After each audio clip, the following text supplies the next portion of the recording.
আমার রান্নাঘরে সবাইকে জানাই স্বাগত। হ্যালো ফ্রেন্ডস, আমি তনুশ্রী প্রতিদিনের মতন আবার একটা রেসিপি নিয়ে হাজির হয়ে গেছি।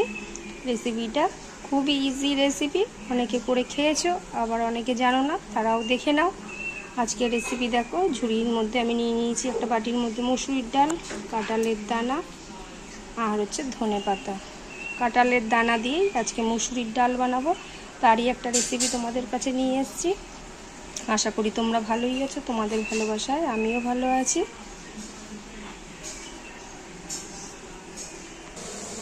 গ্যাস অন করে দেখো, একটা আমি গামলির মধ্যে জল দিয়ে বসিয়ে দিয়েছি, জলটা ফুটেও গেছে। এইদিকে আমি ডালটাকে ধুয়ে রেখেছি, তার মধ্যে দুটো কাঁচা লঙ্কাও ধুয়ে ভেঙে রেখে দিয়েছি। এই ফোটানো জলের মধ্যে দিয়ে দেবো ডাল আর কাঁচা লঙ্কাটা, ডালটা সেদ্ধ হওয়ার জন্য।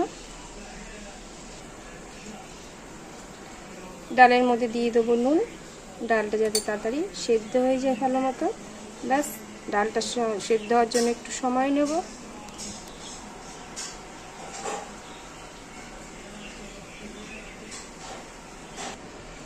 এই ফেনাটা ফেলে দেবো ডালের।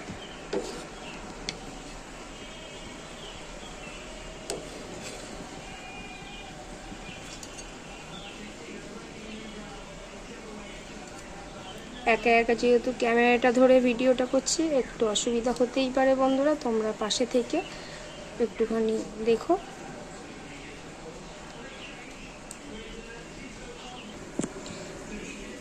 দানাটাকে কেটে নিয়েছি, নিয়ে ধুয়েও রেখে দিয়েছি।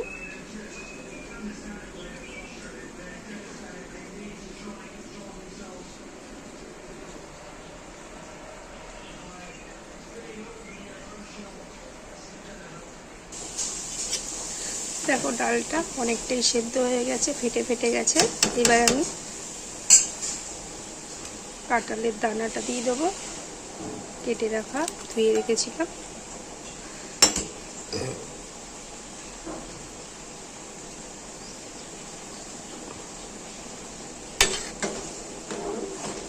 ব্যাস, আবার একটুখানি সময় রেখে দেবো, দানাটা ডালটা সেদ্ধ হয়ে যাবে। দেখো ডালটা সেদ্ধ হয়ে গেছে, আমি এবার দিয়ে দেবো হলুদ। কাঁঠালের দানাগুলোর জন্য একটু ডালটা কালো হয়েছে, কিন্তু কোনো অসুবিধা নেই, ওতে কালারটা ঠিক হয়ে যাবে।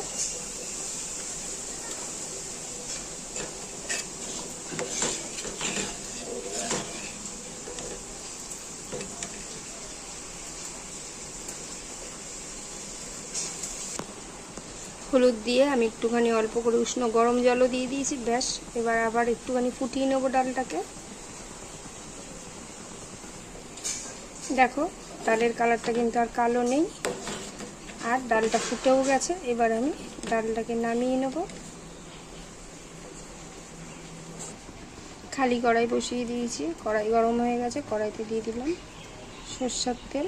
তেলটা গরম হওয়ার জন্য একটু সময় নেব। তেল গরম হচ্ছে, এদিকে দেখো আমি ফোড়ন দেওয়ার জন্য বাটিতে নিয়ে নিয়েছি হিং, সাদা জিরে, কালো জিরে আর শুকনো লঙ্কা। তেলটা গরম হয়ে গেছে, ফোড়নটা আমি ঢেলে দেবো।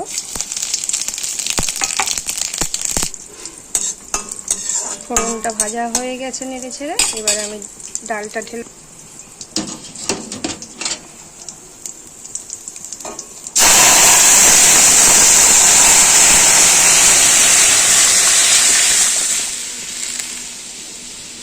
ব্যাস একটুখানি আবার ফুটিয়ে নেব, তাহলে রেডি হয়ে যাবে আমার কাঁঠালের দানা দিয়ে ডাল।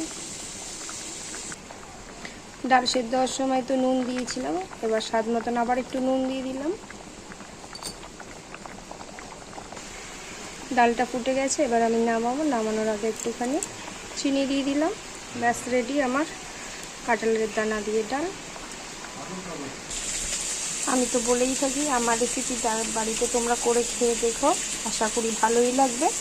আর যদি এরকম নামানোর পর একটু ধনে পাতা কুচিয়ে উপর দিয়ে দেওয়া যায়, ব্যাস ফাটাফাটি কাঁঠালের দানা দিয়ে ডাল। আর মনে করে কিন্তু হিং ফোড়ন দেবেই, এই ডালের মধ্যে বেশি ভালো লাগে হিং ফোড়ন দিয়ে ডালটা করলে। আমার রেসিপিটা দেখে যদি ভালো লেগে থাকে তাহলে একটা লাইক শেয়ার করে দেবে। তার সাথে একটা কমেন্ট। ভালো থাকবে, সুস্থ থাকবে। Thank you.